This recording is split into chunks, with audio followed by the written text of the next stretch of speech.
अस्सलाम वालेकुम वीवर्स, कैसे हैं आप सब। उम्मीद है कि जहाँ जहाँ जो भी होंगे खैरियत से होंगे। और आज मैं लेकर आई हूँ, सबसे पहले अपना व्लॉग स्टार्ट किया है किचन की डीप क्लीनिंग से। जैसे आपको टाइटल से भी पता चल गया होगा कि अगर चिकनाहट बहुत ज़्यादा जम जाए मार्बल्स और ये टाइल्स के बीच में जो ये फासला होता है, इसमें जो सीमेंटेड जो एरिया होता है ना, ये बहुत गंदा और चिकना हो जाता है। वैसे तो इसके साथ के साथ क्लीनिंग होती रहे तो मच बेटर, लेकिन जब हाउस शिफ्टिंग की थी तो इसमें ये कुछ अरसे से घर बंद था और उसकी वजह से कुछ ऐसी चीज़ें थी जिसकी डीप क्लीनिंग बहुत ज़रूरी थी। तो वॉशरूम वगैरह का एरिया तो सारा साफ़ हो गया था, लेकिन जो किचन में ये जो टाइल्स और मार्बल्स के बीच में जो स्पेस होता है, इस पर बहुत ज़्यादा चिकनाहट जमा हो गई थी, जिसकी वजह से बहुत ज़्यादा गंदा लग रहा था। तो मैं बहुत दिन से सोच रही थी इसको साफ़ करूँ, तो इसके लिए मैंने एक लाइट सा एसिड होता है, तो उसकी जो है ना ये क्लीनिंग, तो ये बहुत लाइट से आपने एसिड लेना है। कोई भी एसिड लें, लेकिन जो बिल्कुल लाइट वाला एसिड होता है ना, ड्रेनिंग वाला एसिड नहीं लेना। और ये सुपर एसिड के नाम से एक एसिड है, और ये यूज़ करने से पहले प्लीज़ प्लीज़ ग्लव्स लाजमी पहन लें। और ये मैंने नहीं पहने थे, मैंने आपको लास्ट व्लॉग में बताया था, जो मेरे हाथ थोड़े जले थे, इससे काफ़ी मेरे हाथों का नुकसान हुआ। और वो नुकसान ये हुआ कि बाद में जब वो जले तो मैं डिश वॉशिंग से भी गई, तो उसके लिए फिर मैंने जब सारे काम कर ली फिर ग्लव्स लिए। तो ऐसा आपने हरगिज़ नहीं करना है। कोई भी एसिड का काम करें एहतियात से करें और ग्लव्स लास्ट में पहन लें। तो ये था तो बहुत लाइट सा, लेकिन एसिड तो एसिड ही है ना भाई, तेज़ाब तो तेज़ाब ही है। तो ये तो आप इसको डाइल्यूट कर लेने के थोड़ा सा पानी डालें, लेकिन मैंने इसको डायरेक्ट ही यूज़ किया क्योंकि चिकनाहट बहुत ज़्यादा थी और वो बिल्कुल उतरने में आसानी से इतनी ज़्यादा नहीं हो पा रही थी। तो पहले मैंने इस पर एसिड लगा के तकरीबन आधे घंटे के लिए छोड़ दिया। और ये काम ज़ाहिर सी बात है तभी कर सकते हैं जब बच्चे भी सो रहे हों और किचन का सारा काम कंप्लीट हो चुका और कोई भी खाने की चीज़ें ऐसी चीज़ मौजूद ना हो, ताकि ऐसा कोई नुकसान भी ना हो, आपको खाने का भी नुकसान ना हो और ऐसी भी कोई चीज़ ना पड़े इसके छींटे वगैरह।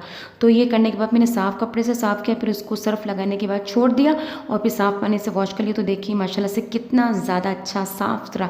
ये यकीन करें कि किचन ऐसी कि साफ़ सुथरा होना तो देख के दिल खुश हो जाता है। हम ख़वातीन का ज़्यादातर टाइम वैसे भी किचन में गुजरता है, तो ऐसी अगर क्लीनिंग हो जाए तो बहुत अच्छा लगता है। ये देखिए बिल्कुल नीट एंड क्लीन हो गई हैं टाइल्स। और इसके जो बीच का एरिया होता है इसमें से जब ये लास्ट खास तौर पर ये देखिए ये लकीर जो नज़र आ रही है, ये कितनी गंदी थी। और इसके अलावा एक काउंटर टॉप पर भी मैंने साफ़ कर दिया था इसको एसिड लगा के, तो ये बिल्कुल साफ़ सुथरा हो गया है। तो बहुत अच्छा लगा जब इसकी क्लीनिंग हो गई। और ये फिर शुरू मैंने इस व्लॉग को अटैच किया अब मेरे नेक्स्ट डे के व्लॉग के साथ। और यहाँ पर ये दोपहर का टाइम है और यहाँ पर बना रही हूँ मैं दही बड़े, क्योंकि आज हम लोगों ने शाम को कहीं जाना था। तो हस्बैंड जी वो एज़ यूजुअल, उनका अगर मैं पूछूं घर में उनकी पसंद का कोई खाने की चीज़ बनानी तो क्या बनाया जाए, तो हमेशा उनकी तरफ से दो ही चीज़ें मिलती हैं कि दही बड़ा बना लें या कबाब बना लें। उनको बहुत ज़्यादा पसंद है।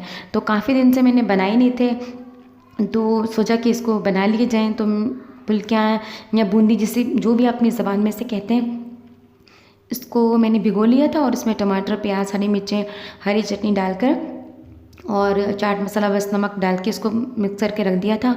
और खाना वाना खाने के बाद यहाँ पर हम लोग गए थे, करीबी सब्ज़ी मार्केट है।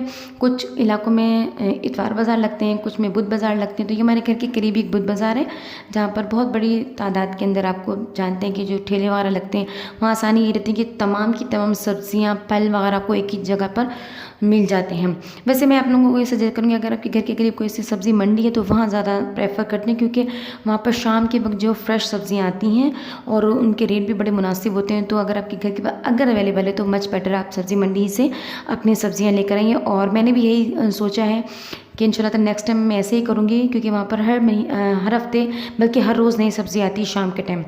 तो यहाँ पर ये सारी की सारी सब्ज़ियाँ निकालनी थी। कुछ ऐसी सब्ज़ियाँ जो मैं मंथली लेकर आती हूँ और कुछ ये वीकली थी।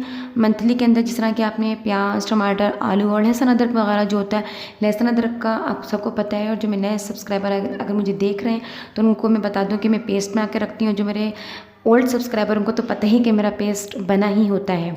और यहाँ पर ये जनाब ये देसी खीरे, देखिए देसी खीरे काटने की टिप दे दूँ आपको, क्योंकि मैंने भी ये अपने फादर इन लॉ से सीखी थी कि जब आप देसी खीरे को काटें तो उसका छोटा सा ऊपर वाला पीस काट के उसको जो बकाया पीस है उसके ऊपर राउंड शेप में अच्छे तरीके से गोलाई में उसको रगड़ें, तो एक झाग सी निकलती है, उससे उसकी तमाम करवाहट निकल जाती है। और फिर उसको वॉश करने के बाद पील ऑफ कर लें, यानी उसका छिलका उतार लें, उसको काट लें, तो बिल्कुल वो ज़बरदस्त सा एक सैलेड के अंदर यूज़ करने के लिए खीरा इस्तेमाल में आ जाता है और उसकी कड़वाहट बिल्कुल ख़त्म हो जाती है। और जनाब यहाँ पर ये सारे काम हम सब्ज़ियाँ वगैरह सेट करने के बाद मैं आपको इंशाल्लाह नेक्स्ट ब्लॉग में कभी दिखाऊंगी मैं अपनी सब्ज़ियों को किस तरीके से सेव करती हूँ, महफूज रखती हूँ और इसकी टिप्स एंड ट्रिक्स क्या हैं। लेकिन यहाँ पर मैं आपको बता दूँ कि रात का टाइम है और यहाँ मैं बना रही हूँ आज सवैयाँ, कस्टर्ड सवैयाँ और इसके साथ बन रही थोड़ी सी मटन कढ़ाई। ये चीज़ें इसलिए बनाई जा रही हैं, एक तो वजह ये कि मैंने काफ़ी दिनों से कोई ऐसी स्पेशल चीज़ नहीं बनाई थी, तो घर वालों की तरफ से बहुत डिमांड हो रही थी कि ऐसी चीज़ बनाए, कोई कढ़ाई वगैरह ऐसा, तो वो नहीं बन पा रही थी। मैं काफ़ी दिनों से बस हमारा थोड़ा नॉर्मली चल रहा था, मैं कहीं बिज़ी थी। और उसके बाद सबसे बड़ी चीज़ ये है कि मैं बहुत ज़्यादा थैंक्स करना चाहूँगी कि मेरे 1 की कंप्लीट हो गए थे और इसको तकरीबन 1 माह हो चुका है, लेकिन वो अपडेट नहीं हो रहे थे। मुझे तो अपडेट मिल गई थी, लेकिन मेरे व्यूवर्स को भी अपडेट नहीं मिल रही थी, उनको भी काफ़ी दिनों बाद मिली। और मैं आपका बहुत बहुत थैंक्स करना चाहूँगी जिन्होंने मुझे फेसबुक पे और इंस्टा पर मुबारकबाद भी दी, तो उन सब का बहुत बहुत शुक्रिया। ये सब आपकी सपोर्ट की वजह से हुआ और मैंने इस पर कोई सेलिब्रेशन भी नहीं की। शायद मैं पहले यूट्यूबर हूँ जिसने कोई सेलिब्रेशन नहीं की, तो बस ये मेरी सेलिब्रेशन ही थी छोटी सी। तो बस ये आज घर वालों को छोटी सी नन्ही मुन्नी सी ट्रीट थी। ये मेरी कढ़ाई बन चुका है, तैयार हो चुकी है और माशाल्लाह से इसकी शक्ल देखें कितनी ज़बरदस्त सी आई है। और इसकी रेसिपी मैं वैसे काफ़ी दफ़ा आपके साथ शेयर कर चुकी हूँ और ये उस दिन तो बहुत ही मज़े की बनी थी। कभी कोई चीज़ बहुत अच्छी बन जाती ना, रैंडमली अच्छी बन जाती, तो ये रैंडमली अच्छी बन गई थी।